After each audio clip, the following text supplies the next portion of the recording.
Bonjour, je suis Élodie Jean-Marie et je suis enseignant-chercheur à l'Université de Guyane et au laboratoire COVAPAM, qui veut dire connaissance et valorisation des produits végétaux amazoniens. Donc ça veut dire que je travaille aussi bien à l'université pour enseigner différentes formations à des étudiants et en même temps, je travaille dans un laboratoire en tant que biochimiste, donc chimiste dans la vie.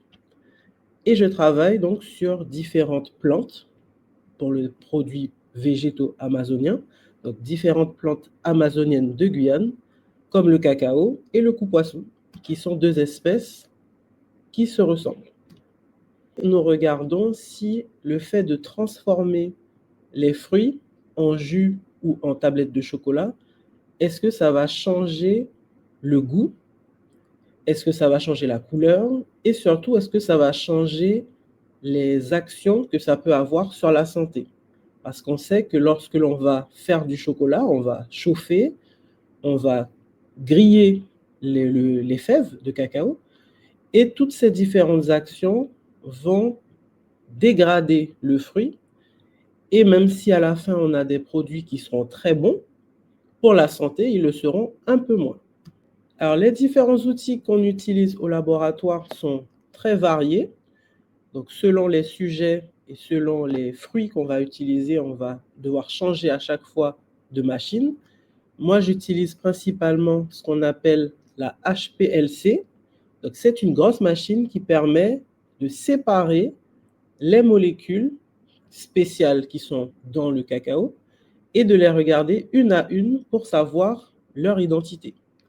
Donc, grâce à ça, on peut découvrir ce que contient le cacao et si, lorsqu'on le transforme, est-ce que les molécules changent, est-ce qu'elles sont moins nombreuses ou pas. Et on arrive aussi à voir si, en changeant certaines étapes de la transformation, on peut conserver des molécules spéciales qui sont bonnes pour la santé. Alors, pour pouvoir analyser les molécules qui sont dans les fruits, on va devoir passer par différentes étapes et on va devoir faire ce qu'on appelle une extraction, c'est-à-dire qu'on va retirer les molécules qui sont dans le fruit. Donc, c'est un peu comme le système de tisane où on va utiliser l'eau pour prendre les molécules qui sont dans les feuilles. Et là, on va utiliser différentes solutions pour extraire aussi les molécules selon le type qu'elles ont. Ensuite, c'est cette eau qu'on va mettre dans la machine et avec différents systèmes dans l'appareil, l'eau va pouvoir être analysée et on va pouvoir voir chaque molécule une à une en fonction des différents paramètres.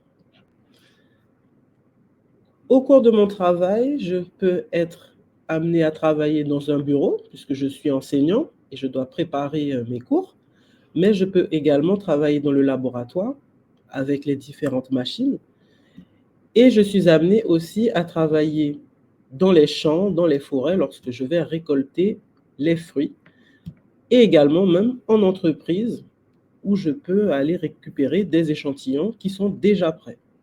Ce que je préfère dans mon travail, c'est que chaque jour est différent, on ne fait jamais la même chose et en plus on est amené à découvrir plein de nouvelles choses, que ce soit sur les fruits, que ce soit également sur les nouveaux produits qu'on peut mettre en place.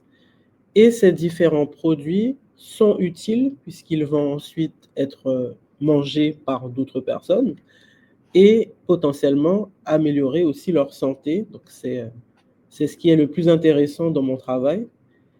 Et aussi d'apprendre plein de nouvelles choses, mais aussi de pouvoir les redistribuer aux différents étudiants et créer avec eux des nouveaux projets.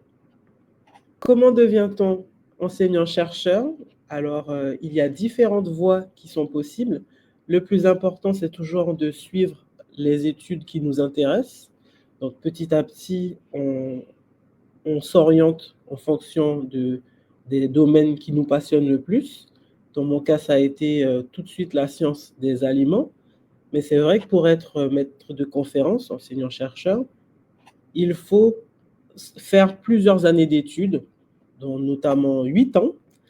Mais comme il s'agit toujours d'un domaine qui nous passionne, on ne voit pas forcément le temps passer et on est amené à faire plein de projets et plein de découvertes, ce qui reste quand même intéressant.